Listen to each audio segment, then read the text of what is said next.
Shopping shopping shopping, আর খাওয়া দাওয়া তো থাকবেই, তাই না? অবশ্যই, রিয়া মালিক মাইতি যেখানে, খাওয়া দাওয়াও সেইখানে। চলো আজ তোমাদের নিয়ে যাই আমাদের সুন্দরী শপিং প্লাস আমার মেয়ের কিছু কেনাকাটা। দেখে নাও, ওনার তো ট্রায়ালের শেষ নেই। আমরা গিয়েছিলাম বাঁকড়াহাট কসমো বাজারে, উপরের পুরো কাউন্টার তোলপাড় করে ছেড়েছে। শেষ পর্যন্ত আমার যেটা পছন্দ কিন্তু সেটাই নিয়েছে। অবশ্যই ওর পছন্দও হয়েছিল। ওখানে একটা শাড়ি আমারও খুব পছন্দ হয়েছিল, কিন্তু কি করব, সামনে কোনো বিয়েবাড়ি পড়েনি যে শাড়িটা নেব, তাই আলমারি ভর্তি করে রাখার কোনো ইচ্ছা আমার নেই। নেক্সট টাইম গেলে হয়তো ওর থেকেও বেটার কিছু কালেকশন পাবো, এই ভেবে ছেড়ে দিলাম।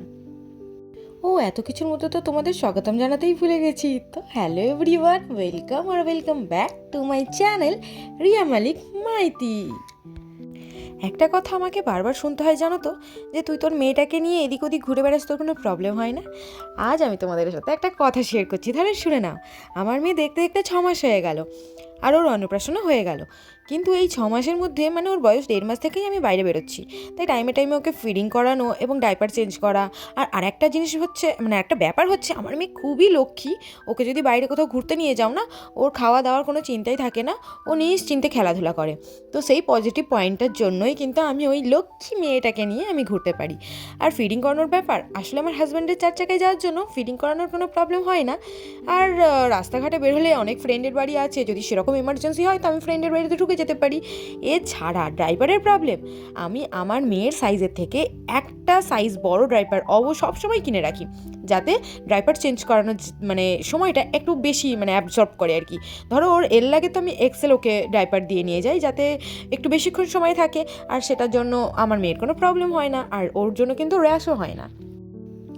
তো যাই হোক, তোমরা পরের ভিডিওগুলো তো দেখতে পাবে যে আমার এই ডার্লিংটা কিসের জন্য কেনাকাটা করছিল।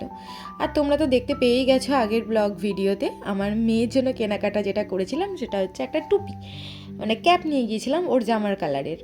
তো যাই হোক, কেনাকাটা হয়ে গেছে, এখন অপেক্ষার এই শাড়িটাও কবে পরে তার ভিডিও অবশ্যই তোমরা দেখতে পাবে। আমার চ্যানেলটাকে সাবস্ক্রাইব করে রাখো, এটা আমার রিকোয়েস্ট, কারণ এরপর অনেক অনেক সুন্দর সুন্দর ভিডিও আসতে চলেছে। নোটিফিকেশনটা অন করে রেখো, নইলে দেখতে পাবে কি করে, টাইমে শুনতে পাবে কি করে, এই ঘন্টাটা বাজবে কি করে যে রিয়া এসে গেছে গো। যাই হোক, চলো আজকের মতো আমাকে তোমরা সবাই অনেক অনেক ভালোবাসা দাও, লাইক শেয়ার সাবস্ক্রাইব করে রাখো, আমার মেয়েকে অনেক আশীর্বাদ করো যেন সে বড় হতে পারে। তো আজকের মতো সবাই ভালো থেকো, আজকের মতো টাটা, সবাইকে খুব খুব খুব ভালো থেকো।